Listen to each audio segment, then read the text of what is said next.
Step back through time and discover the surprising favorite foods of popes throughout history. From humble peasant dishes to lavish classics, these papal palates shaped mealtime behind Vatican walls. Known for his humility and simple lifestyle, Pope Francis preferred meals that reflected his Argentine roots. Throughout his papacy, he never lost his love for empanadas, flaky pastries filled with meat, onions, and spices. Often paired with yerba mate, a traditional South American tea, these comfort foods were his go-to tastes of home. While living in the Vatican, he kept his meals light and straightforward, reportedly enjoying fruits, grilled fish, and the occasional dulce de leche dessert. But when he felt nostalgic or shared a bite with visitors from Argentina, empanadas often took center stage. His preference for modest food echoed his values: less excess, more connection. Even his papal apartment was modest. He chose a small room at the Casa Santa Marta, over the Grand Apostolic Palace. In a world of rich cuisine, Francis reminded us that sometimes the most meaningful meals are the ones that feel like home. Born Joseph Ratzinger in Bavaria, Pope Benedict XVI brought a taste of southern Germany to the Vatican. Even during his papacy, he remained fond of his homeland's traditional fare, especially Bavarian sausages, soft pretzels, and apple strudel. His favorites were simple but hearty, often featuring classic combinations like Weisswurst, white sausage, with sweet mustard and fresh pretzels. Though the Vatican kitchen prepared a wide range of dishes, Pope Benedict preferred modest meals rooted in tradition, often washed down with a small glass of beer. Yes, beer. His brother once joked that he was happiest with a pretzel in one hand and a theological book in the other. His love of familiar flavors served as a link to his upbringing and personal history. Though deeply intellectual and reserved, his food preferences revealed a fondness for warmth, routine, and a touch of German comfort. Even in Rome, the Pope from Bavaria stayed true to his culinary roots. Pope John Paul II, born Karol Józef Wojtyła, never forgot the flavors of Poland. His papacy spanned decades, but his favorite foods remained delightfully down to earth. He loved pierogi, dumplings filled with potato, cheese, or sauerkraut, and kremówka, a Polish cream cake famously linked to his youth. After surviving World War II and rising through the church, he carried the warmth of Polish kitchens with him to the Vatican. Pierogi reminded him of family meals, Lenten traditions, and humble celebrations. But kremówka held legendary status. He once revealed he and his friends had an eating contest with them after graduation. That simple memory turned the dessert into a national favorite. Despite Vatican protocol, he often requested traditional dishes from Krakow on feast days or birthdays. His joy in food reflected his joy in people, culture, and resilience. For many, John Paul II was a spiritual giant, but at dinner, he was a Polish son, hungry for home. But not all papal plates were so indulgent. Our next pope preferred the humblest dish in Roman cuisine. Pope Paul VI, known for his quiet strength and deep intellect, favored a dish as modest as his personality: minestrone soup. A rustic blend of vegetables, beans, and pasta, minestrone was the comfort food he returned to again and again during his papacy. Though he was born near Brescia in northern Italy, he adopted many Roman customs, including a love for traditional cucina povera, peasant cooking. Vatican chefs reportedly kept minestrone on regular rotation in his weekly meals. Its earthy, nourishing quality mirrored Paul VI's approach to leadership: practical, thoughtful, and focused on essentials. Even on papal feast days, his meals remained restrained. This was the pope who preferred reflection over spectacle, and his food choices reflected that humility. While others dined on multi-course banquets, Paul VI was content with a warm bowl of soup and a slice of bread. In the grandeur of the Vatican, he chose simplicity, not just in action, but in every spoonful. Pope John XXIII, affectionately known as Good Pope John, had a deep love for polenta with stew, a staple from his native Bergamo in northern Italy. Born into a large, poor farming family, he grew up on hearty, peasant-style meals, dishes designed to feed many with few ingredients. Even after becoming pope, he requested humble foods that reminded him of his youth. Polenta, a cornmeal base similar to grits, was often paired with rabbit, beef, or veal stew in his home region. John XXIII favored it with slow-cooked meat and a bit of grated cheese. Despite his high office, he maintained a disarming warmth and down-to-earth nature, which extended right to his dinner table. Guests were sometimes surprised by how simple his meals were. "I'm just a country priest," he liked to say, and his food choices never strayed far from that image. In many ways, he brought the farmhouse kitchen right into the apostolic palace. Did your family ever cook one of these papal favorites at home, or do any of them surprise you? Let us know in the comments. Pope Pius XII was a reserved and highly disciplined leader, but when it came to food, he did have one indulgence: zabaglione. This light, creamy Italian dessert, made from egg yolks, sugar, and sweet wine, usually marsala, was served warm and frothy, almost like a custard cloud. It wasn't overly rich or decadent, aligning well with his austere persona, yet it offered just enough elegance to satisfy his rare sweet cravings. Born Eugenio Pacelli in Rome, he came from a noble background and was no stranger to refined tastes, though he preferred to keep his papal meals light, structured, and consistent. Zabaglione was often served as an end-of-week treat or on holidays, a gentle reward after a rigid schedule. It's said he enjoyed it spooned over fruit or with a crisp biscuit on the side. For a pope often seen as solemn, his fondness for this airy dessert revealed a rare softness and a moment of sweet simplicity amid weighty global affairs.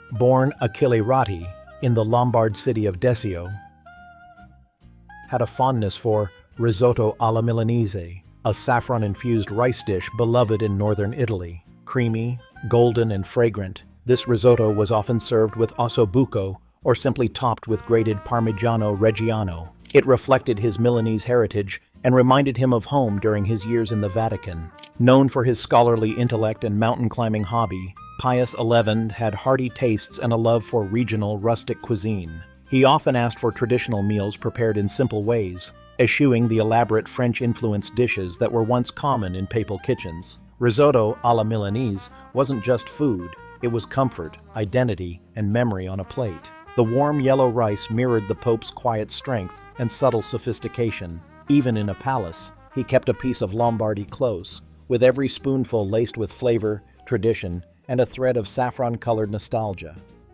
Pope Benedict XV led the Church through World War I, a time of hardship, rationing, and loss. Fittingly, his favorite meal was one of Italy's simplest, pasta al pomodoro. Just pasta, tomatoes, garlic, olive oil, and basil. This humble dish symbolized both survival and serenity. Born Giacomo della Chiesa in Genoa, Benedict XV came from nobility, but lived with the humility of a pastor. During the war years, he advocated for peace, humanitarian aid, and simplicity, which extended to his own lifestyle. Papal cooks noted he preferred unfussy, traditional meals, even refusing elaborate dinners on feast days. Pasta al pomodoro was often served at lunch with a slice of rustic bread and seasonal fruit. It was the food of the people, and he embraced it as such. His choice reminds us that in times of global crisis, even the smallest comforts, a warm bowl of pasta, can carry deep meaning.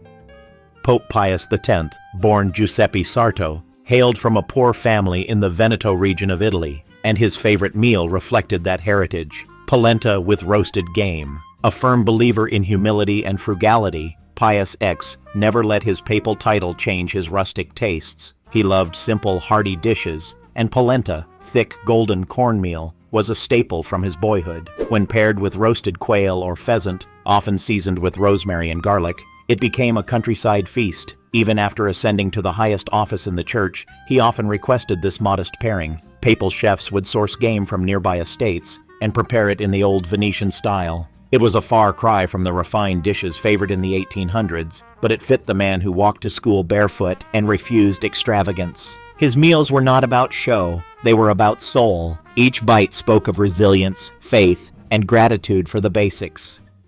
Pope Leo XIII, who reigned well into his 90s, was a man of stamina, strategy, and strong personal discipline. His favorite meal? Stracciatella, a Roman-style chicken broth with egg drops, gently whisked in with grated cheese and a touch of nutmeg. It was warm, light, and nourishing, ideal for his slender build and advanced age. Born Vincenzo Gioacchino Pecci, he came from Carpineto Romano and embraced regional Roman cooking. Stracciatella was typically served as a first course in Lazio, offering comfort and strength without heaviness. It's no surprise that such a focused, philosophical leader preferred something that fed both body and clarity of mind. Vatican records suggest he asked for this dish often, especially in his later years, when he maintained a surprisingly full schedule and sharp intellect. His love of this humble soup reflected a common papal theme: strength through simplicity, Which papal dish so far would you most love to try, or do any remind you of your own family's favorites? Let us know in the comments. Pope Pius XIX, the longest reigning pope in history, had a taste for the bold and briny. His favorite? Salt cod stewed with tomatoes, olives, and capers, a southern Italian classic known as baccalà alla napoletana. Though he was born in Senegalia in central Italy, Pius IX developed a deep appreciation for Neapolitan flavors during his ecclesiastical career. Salt cod, once seen as a food of the poor, became his go-to dish during Fridays in Lent. It was simple, deeply flavorful, and in line with church fasting rules. The cod was soaked to remove excess salt, then simmered with garlic, olive oil, ripe tomatoes, and a handful of capers or black olives for that trademark Mediterranean punch. Papal chefs recorded this as one of his most frequent requests, especially during Advent. In an era of complex court cuisine, this choice showed his connection to everyday Italian tables, hearty and steeped in tradition.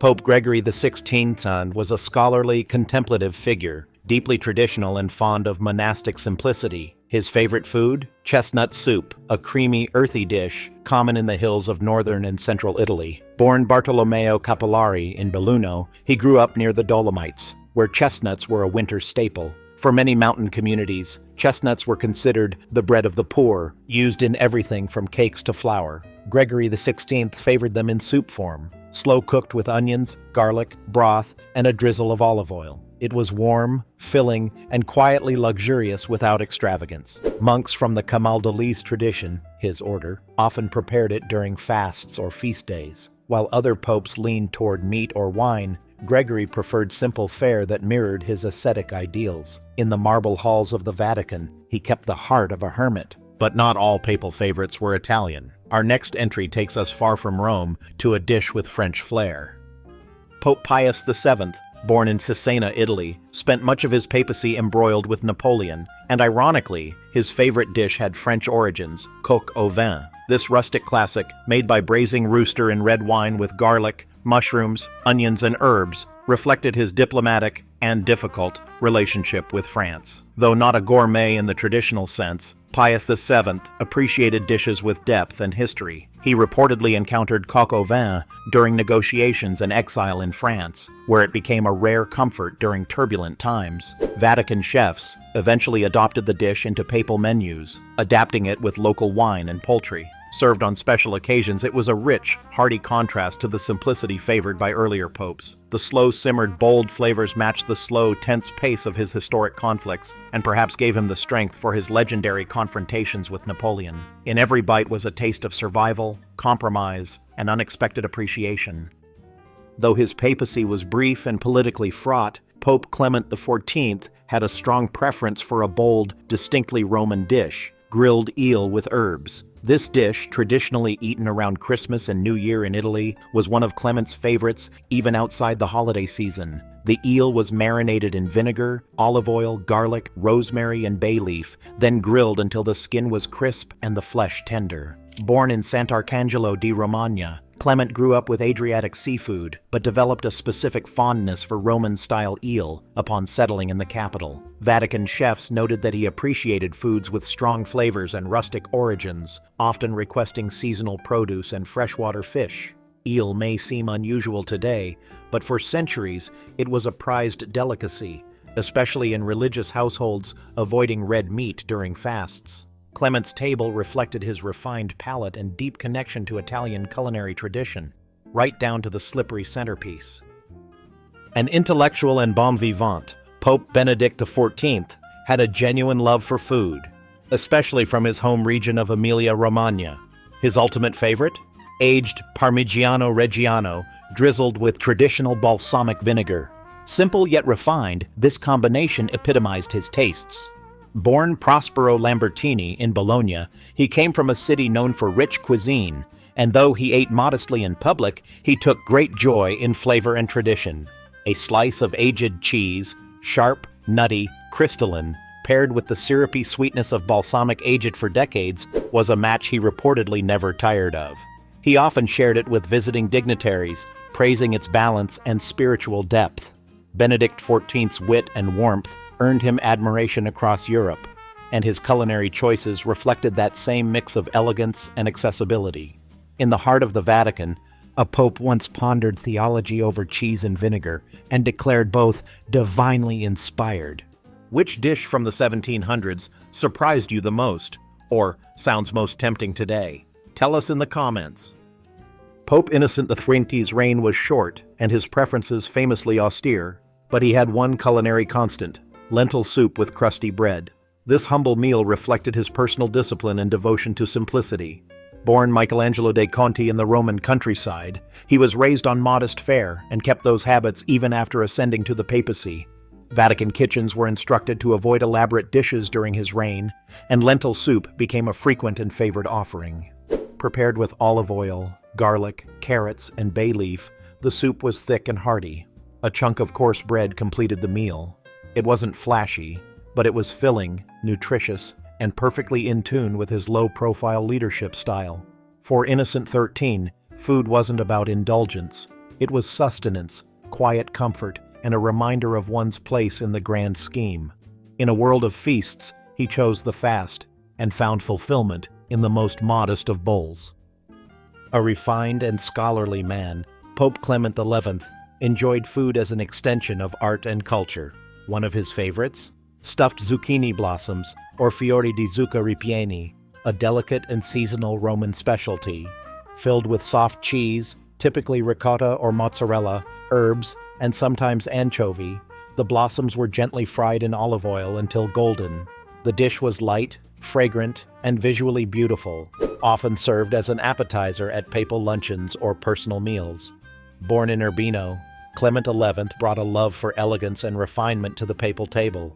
He surrounded himself with artists, writers, and thinkers, and the meals often reflected that aesthetic.